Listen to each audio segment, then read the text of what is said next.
what's up? It's your host, Tori, and who is ready to be petty? Happy December, everybody. I'm back with another episode. Nick is here, and we're going to talk about folklore, the Long Pond studio sessions, and all of the secrets we learned from the documentary. We're going to talk about the Demi Lovato Thanksgiving scandal, which, to be honest, is just quite wild. And we do a little bit of a deep dive into turkey legs at Disneyland. Trust me, there is a connection, and I'll just wait for you to find out what that is. And of course, much, much more. I hope you're having an amazing December. I've really enjoyed opening up my advent calendar every morning. I got the Dairy Milk one this year. I was going to go Kit Kat, but settled on a Dairy Milk and honestly never looked back. And just like my advent calendar, this episode is an absolute treat. I really hope you folks enjoy it. Let's get to the episode. And Nick is back. Today we're going to talk about the folklore Long Pond session documentary that Taylor Swift dropped. Nick, how are you doing? As always, I'm glad to be back. This time coming back with the title of Taylor Swift Expert, which is a title I have not earned but will happily bestow in full pride. Yes, I love that.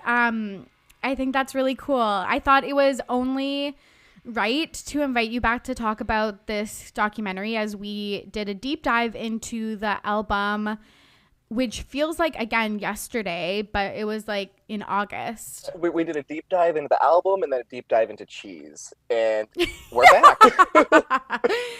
Honestly, that was like a contender for my anniversary episode for sure. But when I was listening to it, I was like, it's literally just you and me laughing for like 10 minutes. I think it's going to be a fun episode because we're going to talk about some more food related things.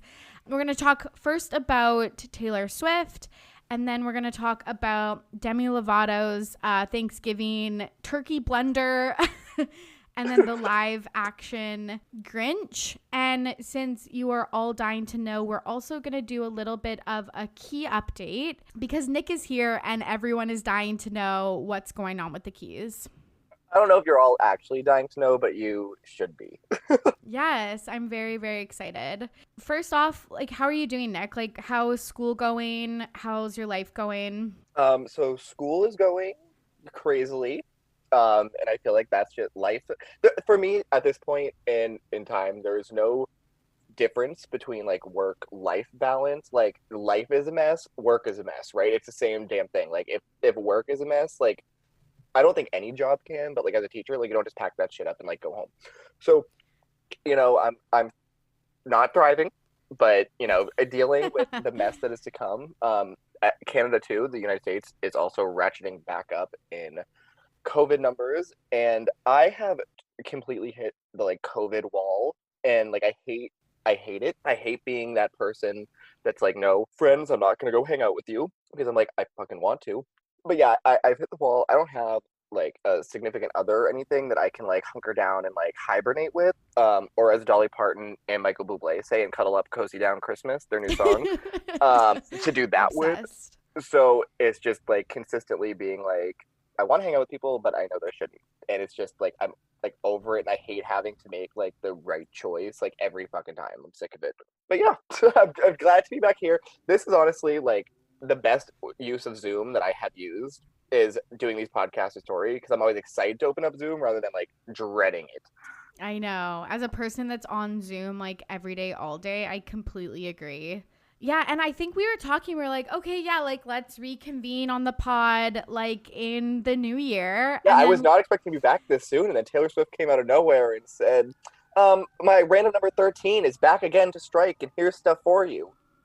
Literally so random. So I guess let's just get into it. Like, there was the surprise drop. She posted on Instagram, I believe that day, and was like, at midnight, I'm dropping a like documentary style movie thing on Disney Plus.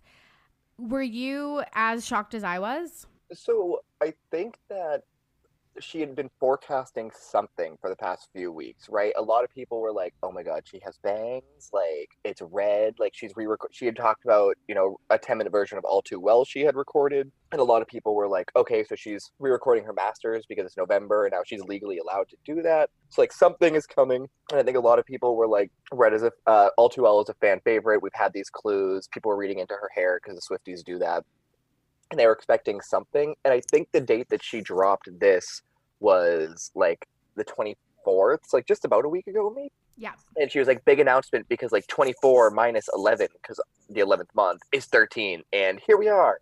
I was not expecting this. And then I was also Same. not expecting that when I opened it up, that it was like a literal full length feature film, 1 hour and 46 minutes worth of Taylor Swift singing content. I was like, oh, damn, like this is like a movie. Yeah, and it was produced like so beautifully, and the graphics were, the whole aesthetic was like absolutely gorgeous, minus the clothes, which we could talk about. But I like that its like proper title is Folklore: the Long Pond Studio Sessions parentheses from the Disney Plus special bracket deluxe edition. It's like, God. yes, so that I guess is the other piece, is now this is also on Spotify, so there is the deluxe edition like that you can listen to. And this is post her releasing all of the like collections where it was like, I don't even know what the other ones Yes. were called, but it was like, girl, Taylor Swift has not stopped promoting this album from the second she dropped it. Like, she didn't do any promotion beforehand, but she has not stopped promoting a second since it's been out. Totally, totally. I keep thinking back, like with Cardigan being the first single, or I think the only single that's been kind of released like So that. Betty has been released as like to country radio play. I don't Oh, listen to the interesting. radio at this time of the year because it's just like phone music. So I don't know if it's still doing popular there or if it's died out, but it was on like country radio play for a significant period of time.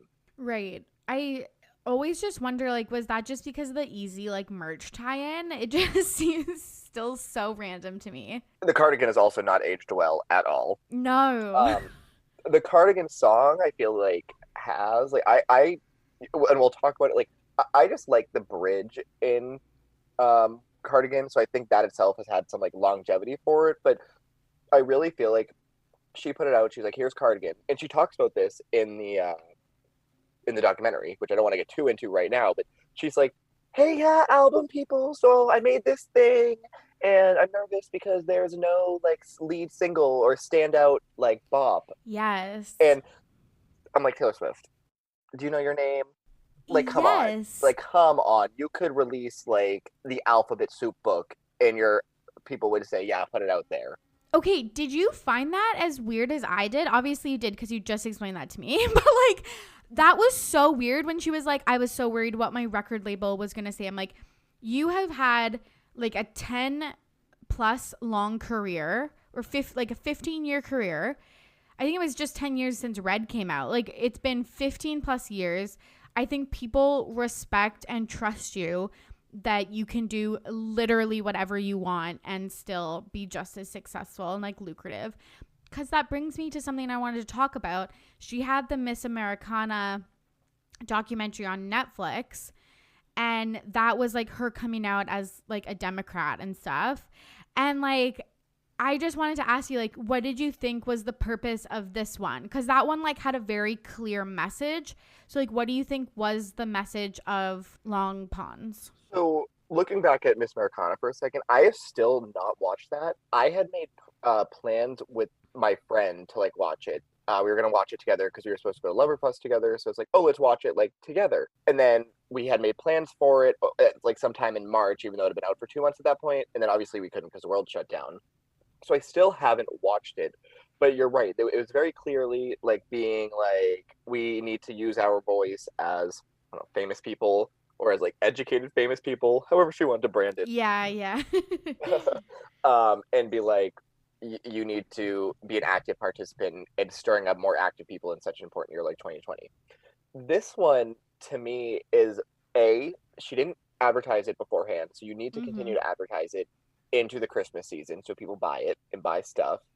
True. But also it released like right after her Grammy nominations were revealed, and she was nominated for like I think like best song, best pop album, Yeah. best or album of the year. Yes. And to me, if I'm Taylor Swift in my head, it's like I know I'm getting nominated for those things. So let me like continue to stir up support for my album going into like award season, so to speak, throughout like December.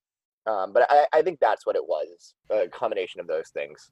Yeah, that's really interesting. I do feel bad when I think of like what's the not the con, but what's the like strategy behind this, because I feel like especially Taylor has had such a microscope like on her career of like what is strategy and what is like authentic content that she wants to do for like just like the love of the music or whatever. And I think that's unfair because I think she has particularly had a tough time with this where other celebrities like people don't think of that. But yeah, I like again with this movie, I was like, what is the purpose or what is like the strategy behind it?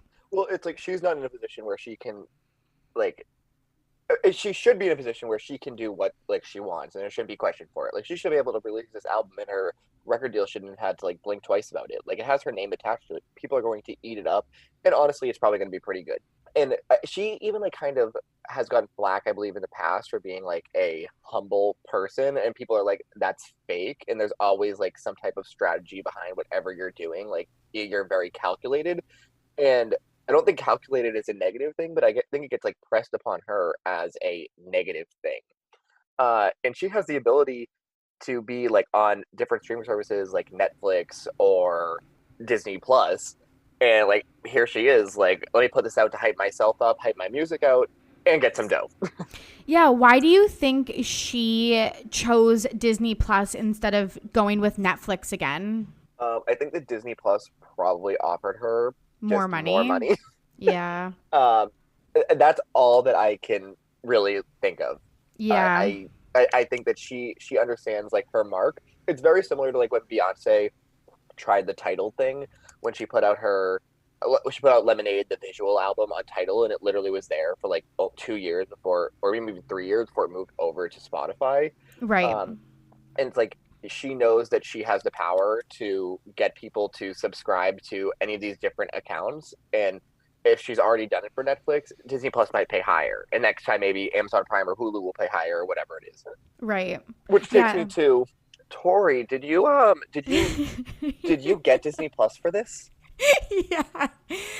No, I would like to take a moment to thank the sponsors of this podcast, truly.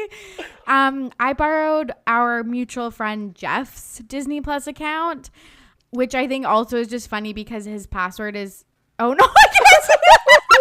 Expose him. What is it? Yeah. No, but it always, okay, I'm not going to say anything. If Tori cut anything out there, she didn't need to. She didn't reveal anything.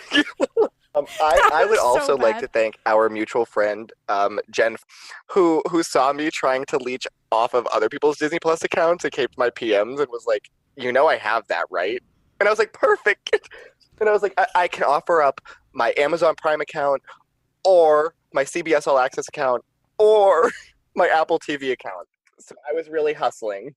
Oh, that is such a good offer. I just was like, Jeff, whenever I meet you in person, I'll like buy you not a non-alcoholic drink or something like that. But like, that's a way better deal. But like, I feel like also Canadian subscription like channels like Netflix, etc., have worse selection than any of the US ones. So it's like not good. Well, the one thing the United States has over Canada right there. Yes, is all the access to different things. The other part, I want to rant out about Disney Plus for just like a second here because like yeah, I was like, I'm not going to be that person who like leeches off other people's account, not because I have like a moral high ground higher than that, because clearly I don't, but because like I just like feel bad asking. So I went on Disney Plus and I was like, I'll do the free trial, which is annoying because a week from now I'll have to make sure I cancel it or I'll have to pay. And Disney Plus doesn't even give you the option to free trial. I know. It's like, wild. How much is it per month? I think like $7. Oh, okay, that's not bad. Is that a ton? No, but do I want to do that? No. The documentary itself, a very good documentary. I would not have paid $7 a month to watch the documentary. No, I was gonna say that the thing that that Disney Plus suggested I watch after this was a horse show called Black Beauty, and I was like, this is not worth it. That's very American Girl doll-esque, where they always were like, here's our companion book for the doll. I say this as a man who never got, American Girl dolls, but I know the gist. Yeah, it looks exactly like an American Girl like companion movie. I don't know if it actually is though. Did we talk about horse girls the last time I was here? We definitely did with Jeanette McCurdy. Like that is a horse girl name. Yes. Look at these parallels. I don't understand. I truly don't. And I wish that I did. The draw of horses and like the content put after it. I don't know anything about this Black Beauty, but like it does not seem like my No. my What jam. is the horse like deal versus like any other animal? Maybe it's just because it's like the most exotic one you can like legally own. I don't They're fucking beautiful. know. They're beautiful animals. Yeah, But sure. sure, like horse. Run, Rudolph. It's Well, just that's a reindeer. yeah, like wrong species. Yeah, I But, just yeah. like don't get it. Anyways, what was the biggest surprise for you in Long Ponds? Do you want like the positive one or the petty one? I think I know the answer to that. Ooh, let's start with the positive because we don't care about that. Skip straight to the petty. The positive was it was a pretty spectacular documentary. Like, and I don't even want to call it a documentary, even though like I guess it was. To me, it was like a visual album. It was very aesthetically Right. pleasing. Listening to her talk about all of the songs before she sang them made me enjoy it so much more. And genuinely, some of the like live recording covers were better than the album one. Yes. I enjoyed it. Yes. I have the same thoughts. So, you know that I was like lukewarm on some songs of folklore, but I think again, it was just the time period, summer. I wanted to listen to summery stuff. I really enjoyed revisiting folklore this fall and winter, but this made it so much better. Even songs that I didn't super appreciate, like her voice, seeing her sing it was just absolutely beautiful. And she's not usually known for her voice, and I think she's talked about that a little bit. She's always known for her lyrics and like melodies and stuff, but I appreciated it so much. You're so right. I had never thought about that before, but you're right. Like she's not known for her voice, which is so odd. It's so odd, and I don't think that's like a smack on her voice. It's like a smack, or no, it's a compliment to her like songwriting, and just like the power that like she has had since really like she blew up with Teardrops on My Guitar. And the fact that she's been able to write such like profound things at different ages that like you can still connect to like Love Story, which she talked about being like one of her favorite songs to re-record, so be on the lookout for that. The TikTokers are loving it. And being able to kind of like make that song more mature as like a grown woman, but have it still like resonate with so many people at the age of like what 16 or 18 when she wrote it. On the flip side, it also did confirm to me songs that I don't like, because I was like, oh, this version is better than the album version, and I still hate it. Hoax. We're looking at you. The COVID related thing, like I'm past the point of even giving her credit for Epiphany and being like, I love what she's doing with it. Like she does that like COVID verse, like it's so strong, it's powerful. I'm fucking done with it. Sorry, Tori's parents. Like Epiphany, I can't even bother to do anymore. And I listened to it on the visual album, and honestly, that's probably the last time I'll do it, because like it was beautiful the way she explained it. I also still am very against Seven. I loved her explanation for it. Like that song is done for me. I just don't like. I cannot. Others aged well. Yes. Listening to the Lakes live was like incredible. My Tears, Ricochet, and Exile were the two standouts for me. Yeah, I know Exile was so good seeing it live, like because they like some of the songs they changed a little bit, but that one was like the exact same, but it still seemed like it was different. Like it was just really, really well done. Why was Justin Vernon wearing that hat and neck gaiter? That was genuinely the worst part about that. When I talk about how the album was so visually pleasing, that does not apply to Exile. The Yeah. second they jumped over to Bon Iver or Justin Vernon, they used his name interchangeably, which was like really messing me up. Yeah. And I saw him wearing that blue and white like seagull neck gaiter. Yeah. I had to pause the documentary, and I don't know if this is true, but whenever I see somebody wearing a neck gaiter, I'm like, Republican. Yes. And I was like, I need to Google this because what is this man doing? And he's not. Wanted to tour in Wisconsin or something, wherever he lived, to spread awareness for like he's like apparently very progressive. He's like Bernie Sanders, Elizabeth Warren. Cool. And he was trying to like drum up support for them, and I was like, then why are you wearing a neck gaiter? Yes. Like, why is that your choice? It was so weird because, yeah, I was livid at it because it ruined the aesthetic. But I didn't get it because he recorded that in his own studio. So I was like, okay, maybe there's a camera person there. But that it's like we all know that. But I guess you couldn't sing in a mask. But it's like we all know neck gaiters are like the worst for spreading COVID. I don't even know if it was a neck gaiter. I think it was like a bandana. Like, I genuinely think that it was like a bandana over his face and the triangle just like cut down. Yeah, it ruined my life. Like, it was so bad. And what was funny is like his voice was incredible through Yeah. the neck gaiter.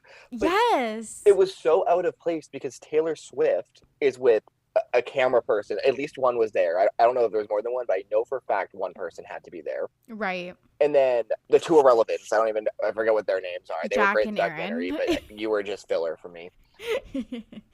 And they weren't wearing masks like at all. It was very kind of like casual. It was like everything that Kim Kardashian wanted her like island party to be is like what they had captured was just the three of them. That when we jumped over, and he was singing at daytime and with the neck gaiter bandana thing, I was like, this is not who allowed this. Well, okay, this is like something that I've always had in the back of my mind, and maybe this is really wrong, and it kind of changed my mind when I watched the documentary, but I was like, are they embarrassed to be like associated with her just because they are like, I don't know, bucks?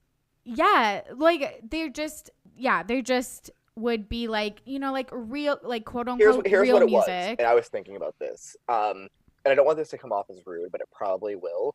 It's like when the two like nerdy guys in high school want to start a band, but neither of them are like terrific singers, and then they have like open tryouts, and like this beautiful, like very talented like singer comes in, and it's like perfect, and it brings a whole entire band together.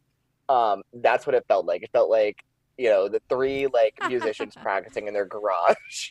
Oh my god, that's so funny. I thought that, like, let's talk about Aaron and Jack. Like, I thought that Jack didn't add too much to it. He seemed to just like agree to whatever Taylor said, which is like fine. But I thought that Aaron like brought a lot. Like, he was like really fascinating to me, and yeah, he just said a lot of things that I like appreciated. I'm glad that you brought his name up because I did actually like him, Aaron Dressner or something. Yeah. I thought he was fantastic in the documentary. He was not too present, but he was there. He was a really good sounding board person for her. He added in when he had something to add in. I don't think that Jack Antonoff was whatever you just referred to him as. Like, if anything, like, he made me angry throughout the documentary because, and this was my petty part of what I hated about the documentary, was just like, I talked about back in August that I never really liked Jack Antonoff, and I didn't really know like why, and I genuinely don't even think I knew what he like looked like. And it's not what he looked like, the way that he was dressing. I hate when like rich people dress like middle-aged suburban dad but like try to make it fashion. Like Reebok shoes with like the crew white sock, like I like the high crew socks, the high jeans. I was like, what is he doing? I was literally trying to think of the word for crew socks earlier today, and I was just coming up with tennis socks, so I'm literally so glad you said that. But yeah, I know, because he usually wears like black rimmed glasses, And I think he's cute. And then he was wearing those like gold ones, and I like fucking hate those gold ones. They clearly tried, the three of them clearly tried to make it like stripped down and like kind of like casual. And and you said earlier the fashion was not great. Like it took me a while No. to get used to Taylor Swift, like in pajamas basically. But at least like her look was like I'm really not trying to do anything. And you know she put a lot of work into that because nobody looks that great. I that know. but Jack Antonoff to me was like, look at me trying to do dressing down. It was like, dude, no. You should have just put on like a white t-shirt. And like if you wanted to look better than sweats, like just black pants. Like why are we trying to do fashion but make it like not cute? Yeah, I definitely, now that we're just diving into all the petty things, that one outfit where she was wearing that like blue, I think blue or purple hat, like the newsboy like page hat or whatever, and then like those red loafers with like the strap, I was dying. Like, And when they abruptly changed at the end, towards the end of the documentary, yes, where she yeah. was then talking to Aaron, and they had that like in-depth In talk, and that she was wearing like kids' a red room. dress or something, right? Yes, I actually did like that. It was like a red No, shirt I didn't dress. Yeah. dislike it. I didn't Yeah. dislike it, but it felt so out of place. It did Yeah. not fit the vibe. Yeah, and I think that you're right. Just bringing it back to the camera people, like it didn't look like cameras on tripods. This sounds so uneducated, but like it didn't look like it looked, there was movement, right? Like I think there had to have been people there. So, and it makes sense that Justin Vernon would just Skype in or like whatever. Yeah, he didn't Skype in, but like would tape his portion because it's like he was only on one song. So like, why would you come to this like retreat when it's like, yeah, you're just there for one song, whereas like the other two were there for all of them. Yeah, and like I don't blame him for not. But then going back to him, the lead up, she was like, I didn't know if he was gonna say yes. Like I couldn't say ask Bonnie Bear because he said no, Yeah. I'd be gutted. And I did get her from like this perspective because like some artists just don't want to collaborate with other artists, and it doesn't Yeah. have anything to do with like other artists' talent. It's just like I don't know if like what the vibe you're going for matches up with like the vibe that I want for myself. Like I think like famously, who's the guy who sings? She found me on the counter. It wasn't me Shaggy. banging on the sofa. Swaggy? No, Shaggy. Shag. Swaggy. From Big Shaggy. Brother. Yeah, Swaggy C. Um, Shaggy won't collaborate with Rihanna, or Rihanna won't collaborate with him one way or the other because their styles, I guess, like the reggae that they have in their head, Right. or whatever their version of reggae is, doesn't collide with each other.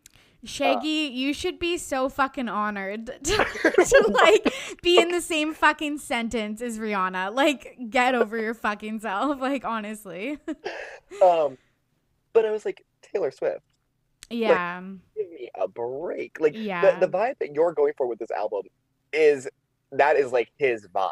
Totally. And I think that that's what I was like talking about before is like, I feel like if it wasn't this like, I don't know. I just feel like she was like so poppy and so mainstream that I thought that they would like not want to work with her. But they were like clearly like Jack is a longtime collaborator, but Aaron Dressner isn't. And he was so impressed by her.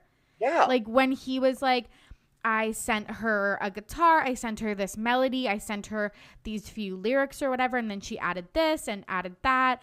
And I was just like, I love this. Like I don't know. It was nice to see her appreciated by other musicians. I like that you just brought that up because I think that clicks into place for me because I had forgot that he's like Bleacher. No, what is he? Sorry. He's with the National. The National. Yeah, and Jack's with Bleachers. Yeah, and he hadn't collaborated with her before. And maybe that's why the documentary worked better with him because she's collaborated with Jack before. And Jack was kind of like, he felt very much like acting in like this role that's not his world. Totally. Well, this is probably neither of their worlds, really. Yeah. But there was like so that different point where he was like pretending to be fake about not knowing that Joe helped write Betty or whatever song that it was. I forget what song it was. Yes, let's talk about that after. And then he was like a very, I don't know what he was doing during August, but his like just livelihood on display there. That's I'm just so obsessed. Okay, numbers.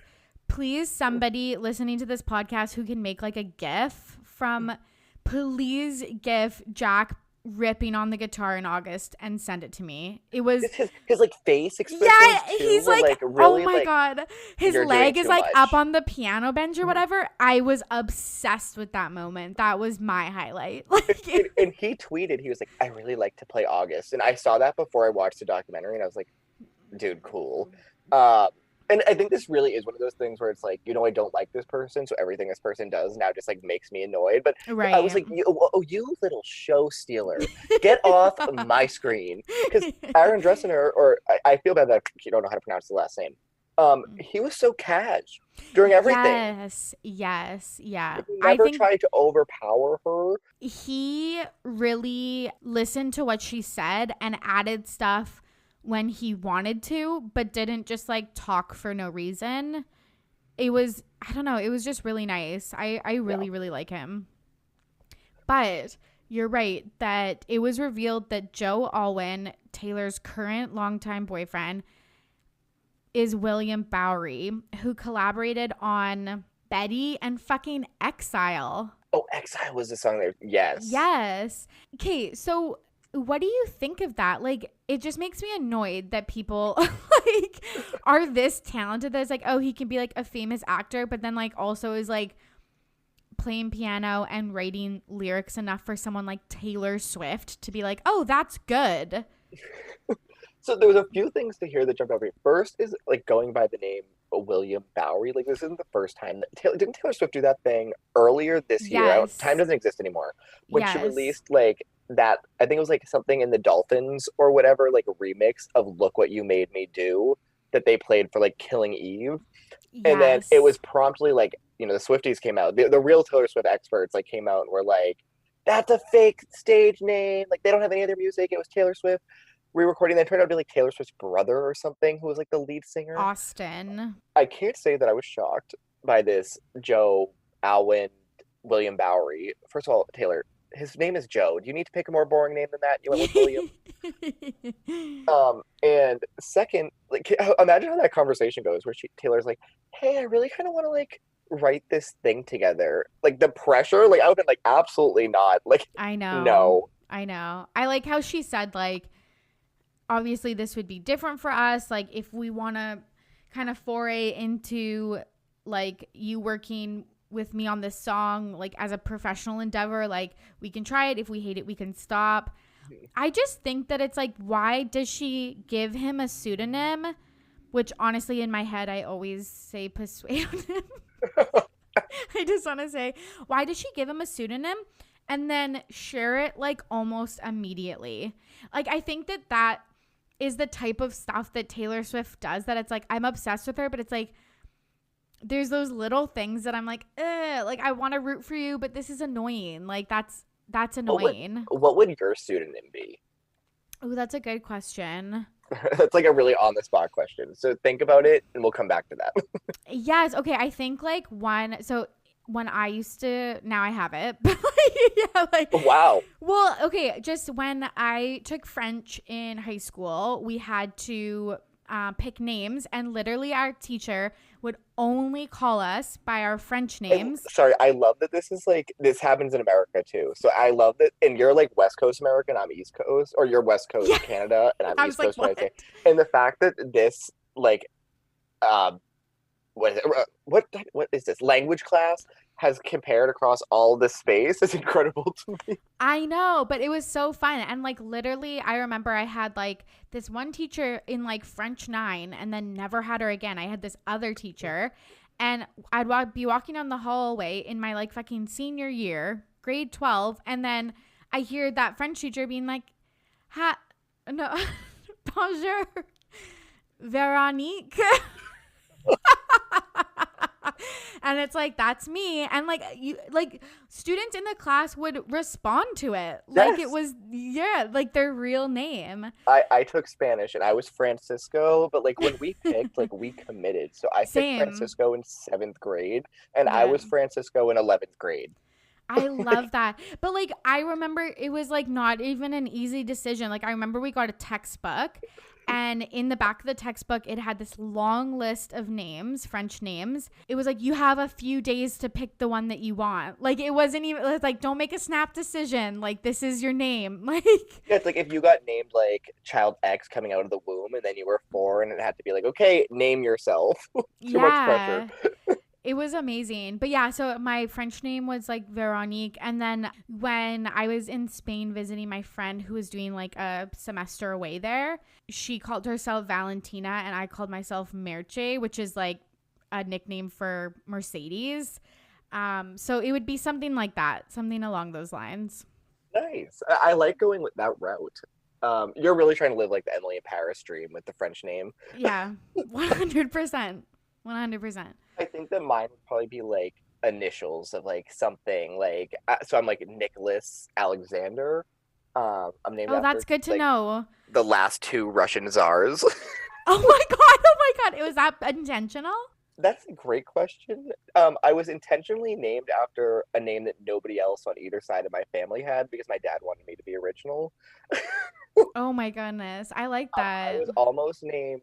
Oh, I wish I could remember what my sister was almost named like Whole Blood or something like odd like that. Youngblood was almost her name, which is like a rapper's name.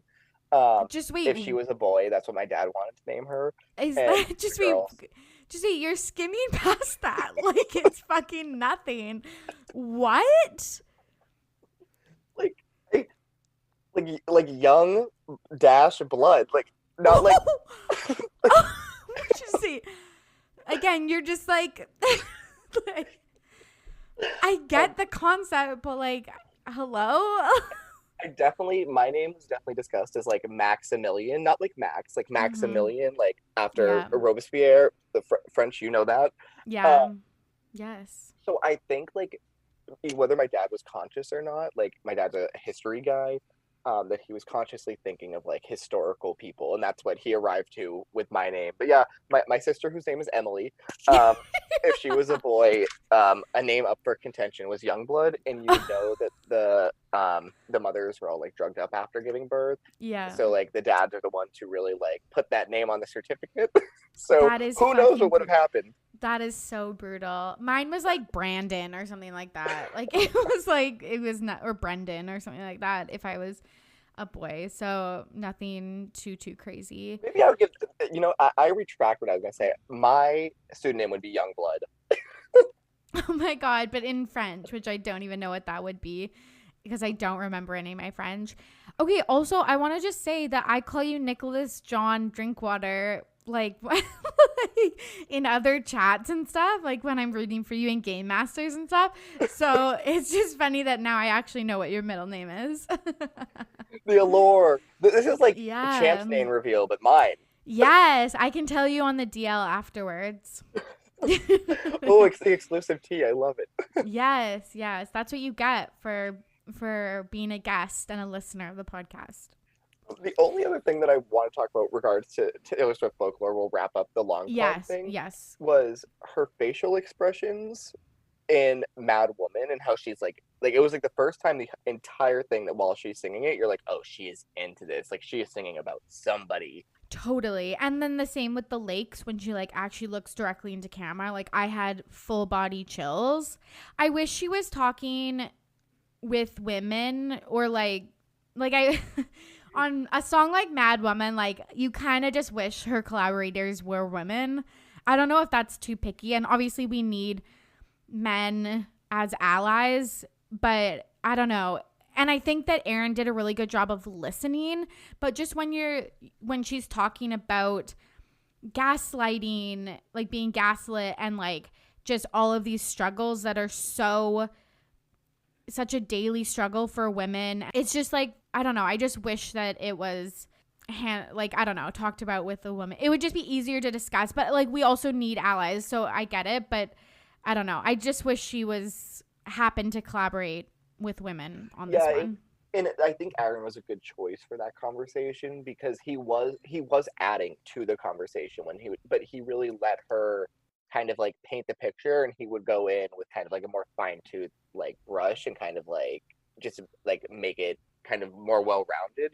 But yeah, and I found it very interesting that both times she was talking with Madwoman and the Lakes, she was talking about Scooter Braun. She Yes. was not talking about Kanye West at all.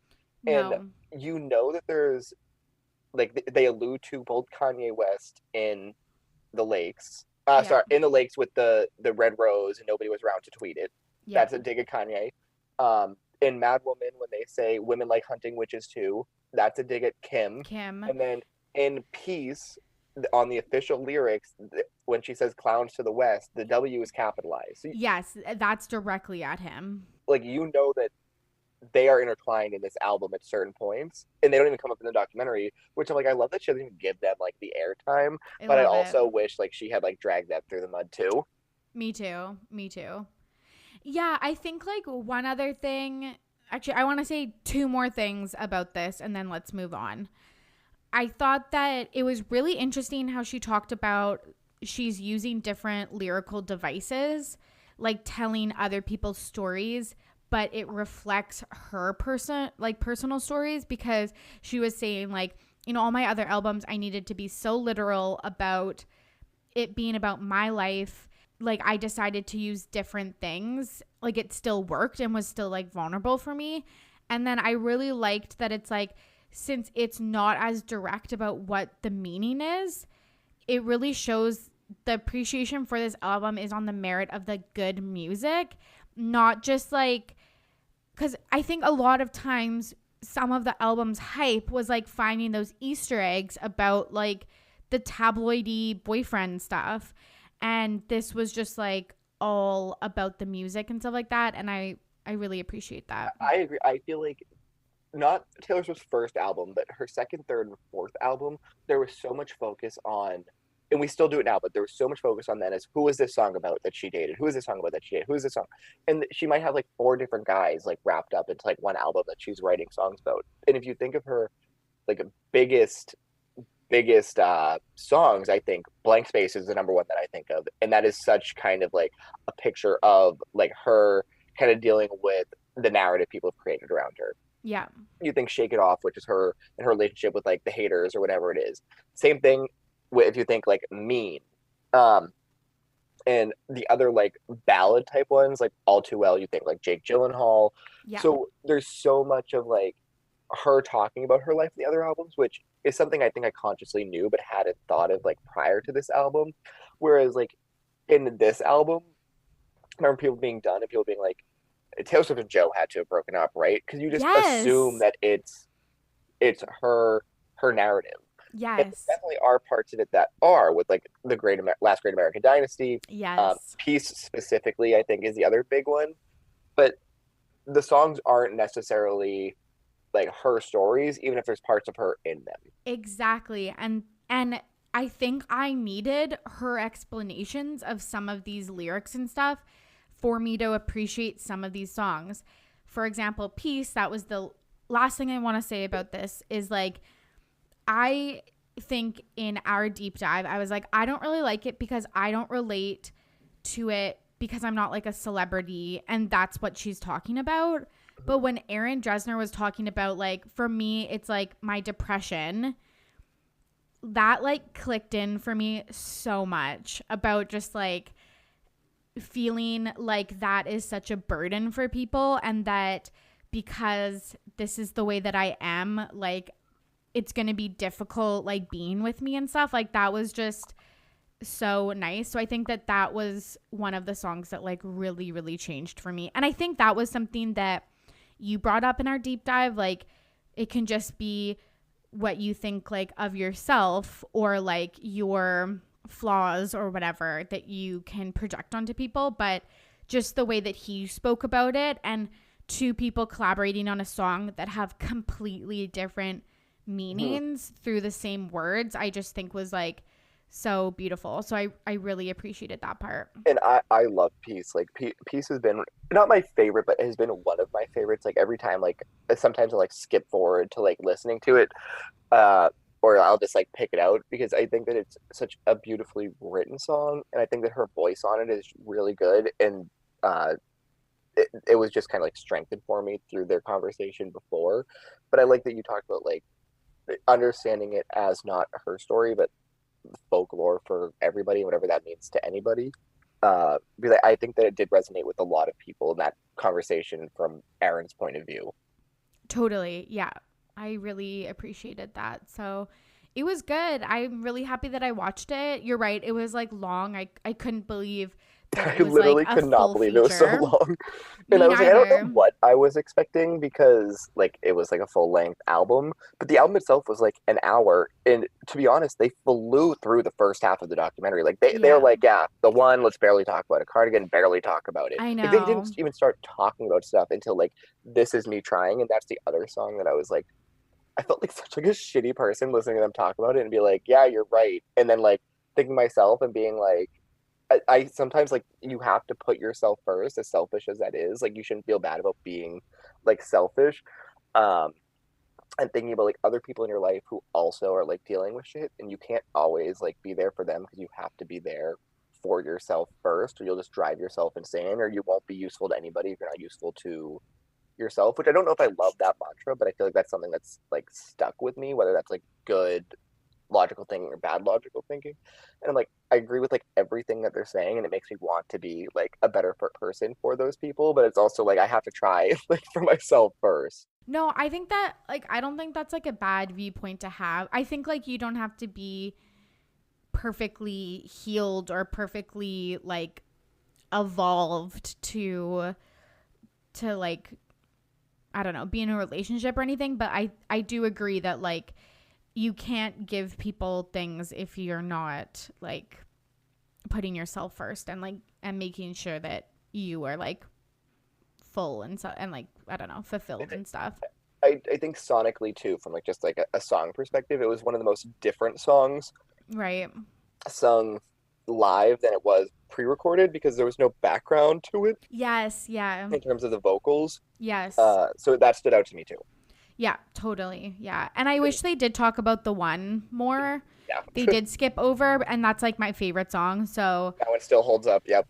yeah, so I wish they talked a little bit more, but it They was really did. good. They jumped into the documentary and then they're like, now we're going to slow it down. It was like Yeah. almost like they felt like they had to hook you with her singing and then Yeah, you would before you listen. moved on. Yeah, Uh, the fair. last thing that we don't have to spend too much time on, the like, and we talked about the aesthetics, like the beauty of this cabin in the middle of the woods, like right on this river with the backyard, with the fire pit and all the different areas, like in Oh the my house, the god. like wood, the exposed wood all around her while they were singing. Like, The why light, can't I have that?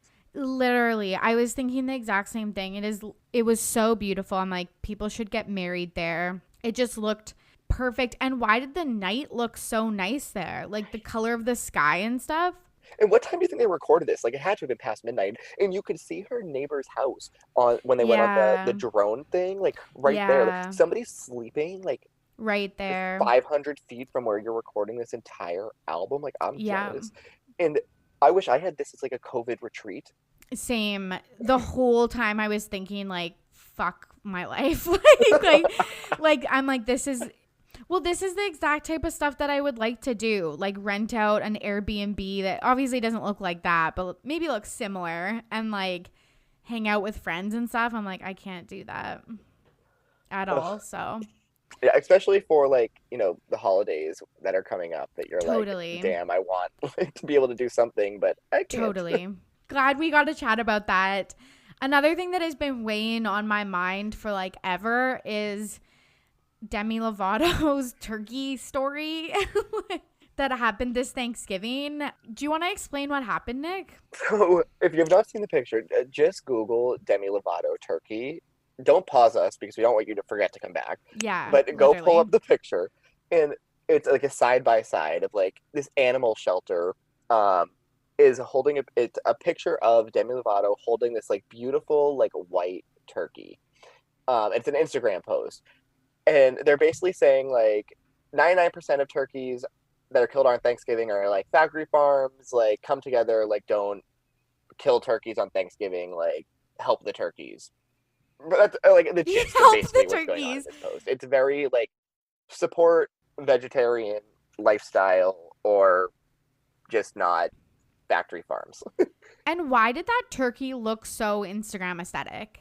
It really did. Like, no, she looked Instagram aesthetic because she like Yeah. wore like that like light blue, which matched like the beautiful white of the turkey. The turkey also, in some ways, kind of looks like it could be a peacock. It has like a very bushy tail, and I thought turkeys were vicious, and this turkey must have been sedated or something because this turkey is so relaxed, just like getting pet by her like it's some like lap dog.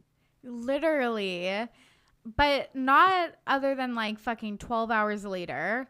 I don't even know if it was that long. Like it was like 4 hours later, Demi posted a picture of a cooked turkey for Halloween with the caption, "I'm thankful for you all," and it's like fucking huge. Well, the best part is the like basically the tagline of the farm sanctuary is like adopt a turkey, and they're making it seem like Demi Lovato adopted this turkey. Then killed it. Then you like go to Demi Lovato's page, you're like, oh, I wonder if she adopted this turkey, and it's like here's her Dead. eating a turkey. It's so bad. It's golden brown and pan, and she's like thankful for you. Oh my god, that's so funny. It blew up. Like my older sister messaged me and was like, you need to discuss this on the podcast, and she like never does that. So I'm like, I honestly think I'm like, this type of story is made for our TBP. Like seriously. Well, it's honestly kind of like a baller ass move from Demi Lovato to be like, I'm gonna go just like promotional turkey, like PR bullshit. Like, yeah, let me go pet this turkey. Oh, and then when I come back, my turkey will be done. Yeah. Like get you that cannot money. Be so tone deaf to be like, Yeah. I just did this promotional shoot about adopting a turkey. Here's me with a turkey. And it's dead, and I'm about to eat it. It was just so funny. Like, just don't take a picture of that. Well, you almost wonder if like the farm sanctuary thing had like planned this to gain traction to their account so then they could like shit talk Demi Lovato, but I don't think Demi Lovato ever would have went for something like that would have made her potentially look like a psychopath. Like, I love how you think that this fucking turkey like sanctuary is playing like 3D chess with celebrities. Don't doubt them. I watched The Queen's Gambit. People play chess big brained. Honestly, holy shit. Like, I love how you literally think that they masterminded and like reverse engineered this situation for them to get more press. Well, they have 492,000 followers on Instagram, and they're verified. This picture of Demi Lovato has 36,000. Yeah, The like that's insane. picture they posted right before that, honestly, is that the same damn turkey? Has 13,000. So they tripled 300% with this Demi Lovato turkey picture. And their newest post, which is this like little like baby cow, has like 30,000 likes. So I'm not saying they gained followers from the situation, but their engagement was off the hook. I also just want to mention, one turkey to adopt 100 others, it seems like a good trade to me. Honestly, like maybe you're right. Maybe it was that philosophical like kill one person or like the train situation or whatever. Who knows? But I just want to mention like also that the turkey looks like photoshopped because it's like pure white and then its face is just like pure pink. Like it looks nice, and turkeys are like so fucking ugly. Okay, yes, they are. And I don't know about like where you live in Canada. I have like 20 turkeys living in my backyard in the trees. Like I have really? like trees behind my house, and they literally live there. And they've been coming earlier because daylight savings time. But like during like the summer, they like come like waddling home at like 8 o'clock at night, like all of them in a giant ass pack. And then they'll be like try to fly. And when turkeys try to fly, it's like somebody has like a car's engine is backfired. Yeah, they're so loud, and they go. They go up in the trees, and all they do in those trees is sleep and shit. Oh God.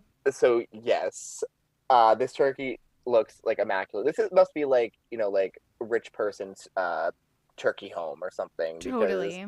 I don't see any ugly turkeys in these pictures. Those must be the one that they give to people who PR shoot and then they can cook.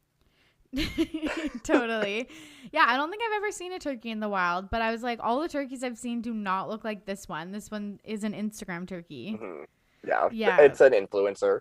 if you Yeah, and will. she's like, there's one picture in this article that I had pulled up, and she's like kissing its little head. It's so weird. And I'm glad we brought this turkey situation up because it was just American Thanksgiving, and I've been wanting to talk about turkey for a bit because honestly, if I think of like kind of like the main meal or the main course at like certain big holidays, which if I'm thinking like big holidays for food, I think Easter, even though I'm not all that religious. Um, I think Fourth of July here in America, even though it's just hot dog and hamburgers, like it's a big food I barbecue love that. holiday. And I think Thanksgiving and I think Christmas. And of all of the meals, turkey's the worst. I don't know why turkey has such like a hold on like not only the American Yes. people but the world. Because and we were talking about this, a few weeks ago because you had tweeted something about drumsticks. So let me Yes. pass the conversation back over to you to give some background on the grab that turkey has on human beings as a whole. Yes. Okay, I'm glad you brought that up because I have been tweeting on my personal account. So if you follow RTBP podcast on Twitter, you will not find this. But on my personal account, I just said, I'm back on my bullshit, and that's eating a drumstick every night. But I was worried, and this thought crossed my mind before I tweeted it. Like, will people think I'm talking about like a turkey leg, like drumstick? And I was like, that's like fucking disgusting. I'm like basically vegetarian. Also, my mom is gonna give me shit for swearing so much on this podcast. But I was like, that's disgusting because I like barely eat meat. For some reason, I think it's disgusting. And I just don't want people to think I'm like chewing on like a little turkey leg in my bed, like before bed. But it's like an ice cream cone. Honestly, I never eat ice cream. Well, I eat it like Every night, apparently. Yeah. But like for some reason, I was at the grocery store like a month ago, and I picked up these drumstick ice cream cones that are like mocha flavored. They're like mocha cookie crunch or something like that. They're so good. They're so good. Like, sponsor the pod, please. But anyways, so I was like, I hope that people don't think this, but I was like, there's no way they do. People know me. And then Nick messages me and he's like, is this a turkey leg or something like that? I was like, no, I can't believe people would think that. It's disgusting. So here in America, we call those like a Big Dipper. Like it's the same thing, I think. So like and I love a Big Dipper, but like I call them drumstick. Like that's not the proper title. But in me checking with you what you meant by drumsticks, I was like, I hope she's not talking about like a turkey or chicken leg, but she very well could be. We have this common shared experience of the giant ass turkey legs they serve at Disney World. Like Yeah. no condiment, no side. It's just like you walk up to the shack and it's like turkey leg, turkey leg. You walk like 10 feet down the road, there's some other shack that's like turkey legs, buy your turkey leg here. Like why? Okay, they don't even give you like a fucking box for it or like No, a tray. They hand you the bone and they say here, as if I'm like one of the like what are those people called in Snow White that live in the woods with her? Dwarfs? As if I'm some magical dwarf. They're like, here is your turkey leg, the size of your head. Be grateful that you just paid $20 for this. They don't even give you a napkin. I know. That's the thing that blows my mind. It's like I've seen this at Disneyland, and it's like, okay, so I'm about to go on a roller coaster. What do I want to eat before this? Like 20 pounds of fucking greasy meat? Like, no. And they're like huge, thick. Huge. Like, these definitely came from factory farms. But they are thick thigh. The bone is like hefty. Like people like clutch it. No, honestly, like it could be like a weapon. If I tried to bring that on a plane, they would be like, no, sir. That can go through checked baggage. Bags. Like, that thing is like a club. medieval, like bludgeoning stick. Totally.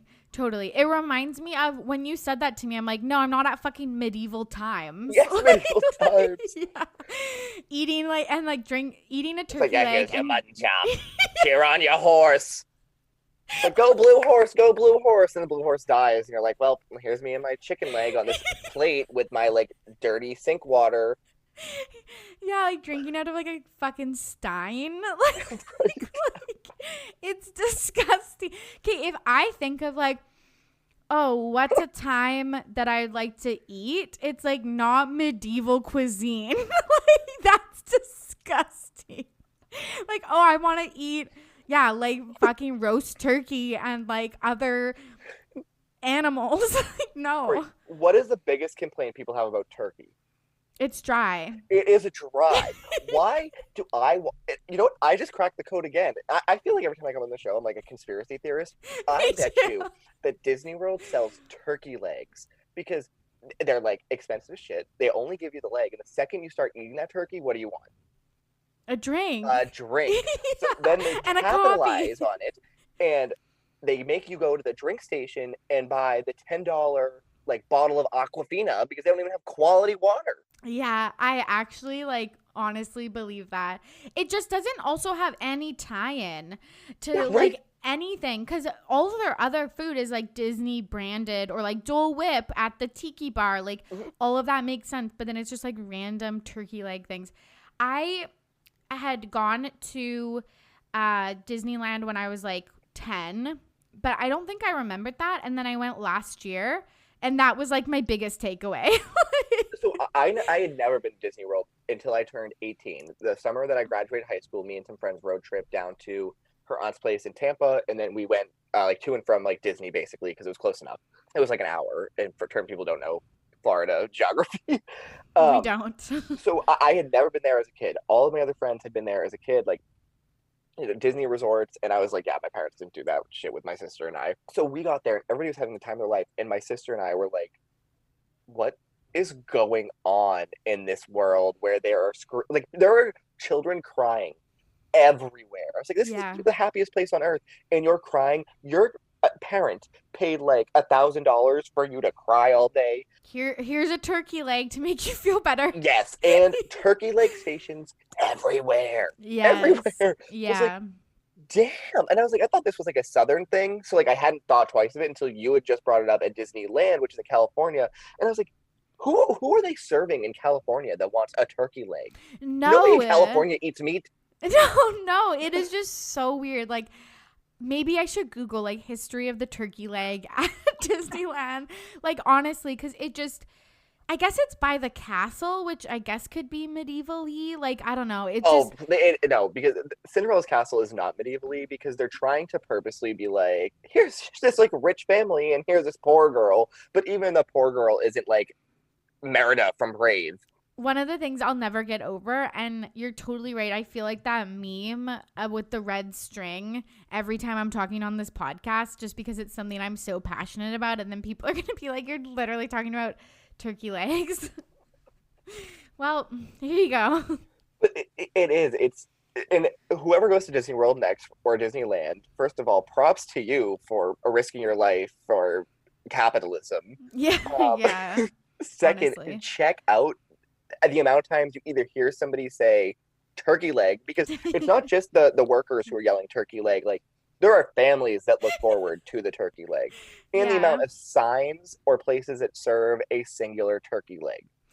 And if you're a turkey leg family, DM us and let us know why. And if anybody has written a research paper on, again, like Tori said, about why they had the turkey leg there, please, I would love to read it. Truly and honestly, would love to read it. Me too. So, like, I don't know if there's any high schoolers on this that listen to your content, Tori. Maybe. But if you have the freedom to write a research paper on what you want, if you do the turkey leg, we will give you a shout out on the podcast, and I might even send you like $10 if you're American. Yeah. I love it. Yeah, but please let us know because it is fascinating. I posted about this again on my personal Twitter about like what's the weirdest content that you follow, and I do follow this YouTube channel that's like Disney historical like information. I'm gonna DM him. Yes. Oh my god. YouTuber. Yes. We need a follow up. Yes. Yeah. And I'll let this is how I keep getting myself back on the podcast. Do you notice this? Every time I come back, it's like a follow-up to something else. So, like, yes. I got my way back in here because people wanted a follow-up to folklore. And then we were like, oh, let's do a follow-up on the key story. So now I have it in for like a while, but now it's like follow-up to the turkey leg. Like, this is what you have, everybody who's listening, if you want to go to the podcast, you have to learn. Once you get in, you sick your teeth in and make them keep coming back. Yes, I love that. Honestly, do it. I think it's fun also for people to come back and talk about the same thing but in different ways and stuff. So, and you're always welcome back. Okay, the last kind of two things we wanted to talk about is the Grinch live action movie, which has haunted my dreams for the past like 4 days. It's kind of like, remember the Sonic the movie came out Oh my god, yes. and everyone was like the backlash And that it was people had, uncomfortable. it was so uncomfy. And so they literally went and redid the entire movie to make it more palatable for people. I think the same thing is going to happen with the Grinch. So Matthew Morrison was cast in the live action Grinch as the Grinch. And his costume is way scarier than the cartoon or like the Jim Carrey one. So the biggest nitpick that people have of the Jim Carrey version of the Grinch is that it's creepy, right? In terms of like Yes. Jim Carrey's Grinch is creepy. I actually have never found like when I think of the Grinch, like I think of like Jim Carrey. Like he's ugly, Yes. he's a little fat, like but he's not like And the disturbing. It's face the and his Grinch. Like, face, like yeah. yeah, in the face it like works. The Yes. Matthew, what's his last name? Morrison. Morrison. The Matthew Morrison musical sing along live action version of The Grinch does nothing for me. And the fact that they were so lazy and they're like, let's paint your face green and then let's go to Joanne Fabrics down the road and grab some green feathers and just like pluck it on you was like, what is this off brand Broadway show? Like, I know Broadway is closed, but nobody needed it this bad. No, it's so bad. His nose, they put the like fake nose on, but it's like a different color than all of his face. The face paint that they put on him is like not even. There's like spots where it does not look evenly applied. His hair isn't like the Grinch hair. It looks like Albert Einstein. Yeah. And then his costume is literally bird feathers. It's so bad. He looks, you know who he looks like? He looks like Moira Rose Yes, from her the performance of The crows. Croning and Schitt's Creek. Like, and they purposely made her look like a whack job. They like mirrored this and were like, fashion. Like, Yeah. It's and so bad. so I don't know when this was announced. I think it was announced last Thursday, so on American Thanksgiving. And I woke up Thursday morning, and let me tell you, the first thing that I saw was not the Grinch. It was the live action version of Clifford the Big Red Dog. And I was Just like, as this, bad. who, like, what is the obsession with like recreating live action things that don't need to be done? So later on in the day, when I saw the Grinch, I was like, we don't need another Grinch. I thought this like phase of culture where we were like, here's a live musical performance of this. And it was like Carrie Underwood starring as the woman who runs through the hills of Switzerland. And then it was like, okay, here's the live version of Grease starring Vanessa Hudgens and some other people who aren't as relevant as her. And I was like, I get it. It was like a very short moment in time where this like captured, audience attention. And now out of nowhere, it's like, here's the Grinch. And it's like, I have the cartoon version of the Grinch, I have Jim Carrey's version of Grinch, and I have the more friendly new version of Illumination's version of the Grinch. All three of them, they're three very different Grinch versions. We all have our favorite version. I don't need a musical version of creepy looking dude singing on my screen. It's like, again, a ploy to get people into like nostalgic culture where people, want to, I don't know, feel happy again or something like that. And if people out here are truly looking for Christmas content that they haven't been able to watch before, my biggest recommendation is the Prep and Landing things. If you haven't watched those, I know those are Oh, kind I've of never old, but even not a heard of lot of people that. have watched them. They are like adorably cute. They're not too try-hardy, and they're pretty short. And honestly, you'll get much more enjoyment out of watching like the 2 or 3 Prep and Landing series they have than you will this like creepy live action version of the Grinch when truly all you want to hear is Cindy Lou Who's saying "Where Are You Christmas." Completely. I think it's just also funny that it's Matthew Morrison, because the other thing I think that's happening during COVID is everyone's revisiting Glee and they're like, he is literally such a disaster, like disgusting human being, like with Mr. Shoe and stuff like that. So I just think that it's like it just couldn't get worse. Like it's not just the like dollar store version costume, but it's also just him like as a person. Like it's just another huge loss for him. And in some ways, it really is like the perfect like nightcap to 2020. 100%. Like here's this like 2020 theme that we have of like everything being shit, plus Yeah. like people revisiting Glee in quarantine, Yeah. realizing how terribly it's aged. Not that it was ever, it didn't age well in the first place. I never watched it, but I assume. And then people being like, "Oh, yikes!" And then it's like, here's this man from the Yikes, filming in this version that nobody asked for, that looks terrible with a not even effort costume, singing songs from the Grinch that you don't want to hear from the Grinch anyway. No. And 2020 is almost over. I know. Did they announce like anybody else in the musical? So for me, when I saw Matthew Morrison, I didn't even know who that was. I was like, oh, these are Oh, like wild. nobodies. Like when this was like a much bigger thing, when they would be like live performance of this musical, like they had Carrie Underwood, they had like Vanessa Hudgens, Yes. And even in the Julianne Grease version, I Huff. think Carly Rae Jepsen was there. They had like recognizable names. Yes, 100%. They had the girl from Moana as Ariel. Like it's huge, very very talented people. And like Matthew Morrison, like he is a good singer. Like no, I don't think anyone would like doubt that. He's not like amazing. But yeah, I don't even know anybody else who's in this performance because it's just Dennis O'Hare, Boo Boo Stewart, and Amelia Minto. Any of those names jump out to you?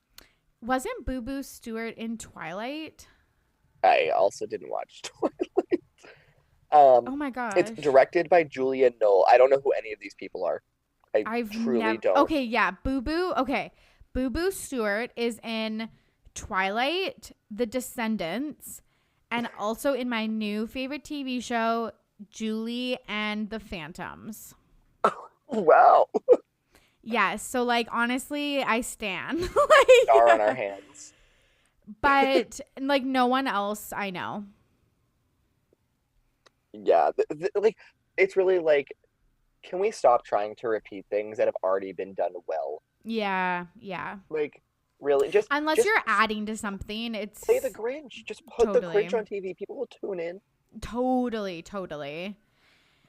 Yeah, and sometimes I do wonder, like, do they do this to not upset people, but like this is getting a lot of buzz. I think honestly they'll do with Sonic.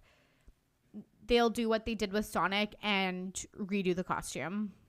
I think they Cuz have to. cuz if it's a live musical, they can do that before the performance. Yeah, I think they have to. I don't. I think that truthfully, and this is like the opposite of conspiracy theory, Nick. On hold here, I think when they do these types of things, they're like, this will really make people happy. Like it will be like a family event. Like people will be able to gather around their TVs, and I think that people are trying to capture that type of sentiment of like get the family around Yeah, together, and they'll be able to do this thing that everybody loves, and it has like the opposite effect where it's like, totally. who wants that?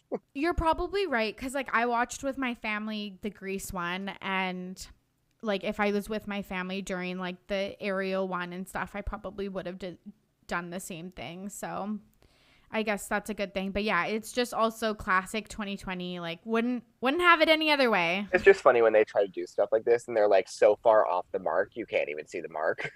Totally. I just again don't get how these things happen when there's like a trillion eyes on this. Like how is Yeah, how do everybody people not okaying see it? it? Like it's Yeah. definitely like Stockholm syndrome where they look at it and they're like, that So fucking much. sucks, and then they look at it a Yeah. little bit more and they're like, honestly, like it's not too bad, like it's good, like the Grinch could look like that. Or I just think it's like they look at it so much that Mm-hmm. they're like, this is great. And then it's like when you get fresh eyes on it, you're like, oh, like Yes. he looks disgusting and very scary. Yeah. Yeah. Okay, the last thing we wanted to chat about is to just get an update about the key situation. If you didn't listen to Nick's last episode, basically, in summary, Nick has been sending creepy, unaddressed keys to a former roommate of his because of this petty drama that You really happened just need between to the go two of back and them. listen to that segment of Yeah, the podcast. that is such a downplay of what's really happening. But yeah, what's up with the key situation So now? I think the last time we had talked, a named roommate had just gotten a key to his new address. Yes. So the roommate had moved, And while everybody in my like friend group knew the person had moved, none of us were told an address um, on where he moved, which it makes sense. Like, there's no reason that this information would have got told. Like, we're not visiting you in COVID times. Um, so through my, sleuthing, this is like the third time he's moved, so I've had to figure it out. This was by far the hardest time to figure it out, but I was able to figure out where they had moved to, and had sent him a new key, which had thrown him off like a crazy person. And usually I try to space these keys out. However, um, when we talked about it just like a month ago, I think, however long ago it was, I was like, okay, well, there needs to be another one coming up before the end of 2020, because I just brought it up on the podcast. Like, I need to get my way back onto the podcast. That can be the updated version of the story. Then Taylor Swift came out and was like, get back on the podcast before 2020 ends. So what I think that we need to do here as a podcast community, yes, Tori, to go find 2 really creepy Christmas cards. I can do that. She's going to take pictures of them and post them everywhere that she has social media. And we're going to count the votes of which of the 2 Christmas cards is creepier. And then Tori is going to send it to this address for the holidays. I can't believe you've literally roped me into being an accomplice on this. Yeah, I just want to like also say that like I think a few people, again, mutual friends of ours, messaged me about this key story. No one else, like no listener mentioned it to me. And it's just so funny that like, I'm like, this must be the right people to tell this story to, because like no one batted a freaking eye. Like, they're like, yeah, that's typical. Yeah, like, where do we join in? Like, literally no one batted an eye. So I will say I had gotten feedback from that as well, from the minimal family that I hyped this podcast out to after I was nervous that people were gonna hear it and tell him. And like the mutual friends that Tori and I have were like, Nick, what the fuck? What is going on? But I'm very excited to see it continue. It's always like a rush when like I know that the mail has either been delivered or is close to being delivered, and I see like his name typing to me on Snapchat or typing into our friend group, because I know he's ready to accuse somebody of doing it. And this time it's just going to be so glorious because they can't even track it back to me. I don't know your address. You're literally evil. But yes, that's the help that I need from Tori, is to pick out 2 Christmas cards that are creepy but like cute creepy. Not like serial killer creepy. And then get people to vote. Yes, we need your help, listeners of our TBP. And then I will have a more thorough update, as much as I can. I can't ask prying questions, but I'll have as much of the update as I can in the future. Amazing. Well, thanks, Nick, so much for coming on again. Every time we talk, it's like, okay, how long are we going to talk? Like 45 minutes, and it's like an hour and a half. I know. I'm like, gotta get back to work. Like literally, it's my problem. It is my problem. And then editing, I'm like, why am I doing this to myself? But it's because we had so much to talk about. Yes. Okay. I'm so glad. Obviously, just really enjoy what we're always talking about. So it's easy to talk for an hour and a half. Thanks. I can't wait to be back again. So this is always a blast for me too. Good. I'm so glad. And then I listened to it back and I'm like, it was so funny. Okay, I'm glad you do. I fucking listen and I'm like, I need to be put down. Like, I'm like, why do people listen to this again? I hate myself. Okay, let's end on that dark note. It's not that bad. Sometimes I'm like, I'm so funny. Why am I not famous? And then sometimes I'm like... And then sometimes she's eating cheese in a cold closet listening to Hoax. Exactly. That is honestly my 2 moods. It's one or the other, honestly. Okay, Nick, thanks for coming on. And there you have it. Thank you so much for listening.